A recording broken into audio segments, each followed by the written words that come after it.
Yan, hello everyone. It's me again, Ate Jackie. So, nandito tayo sa mall. At of course, yan. So, dadaan lang tayo sa mall para lumabas doon sa exit. Okay, so from there, then lalabas po tayo doon sa may exit kasi dito po tayo dadaan. And of course, yun nga po, pupunta tayo sa simbahan. Yan.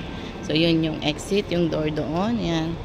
So, ayan po, dadaan lang tayo. And of course, yun, magpasalamat tayo sa ating Panginoon kasi napakabuti po niya, no? Sa lahat, talagang lagi siyang nandyan, lagi siyang pagmahal, laging dumaan man tayo sa mga pagsubok, sa lahat ng mga blessing, anything, papasalamat tayo sa ating Panginoon. And of course, yun, yung gumising na tayo ng maaga is a good blessing na po yan. Yung gigising ka pa lang tapos nandiyan ang ating Panginoon, di ba?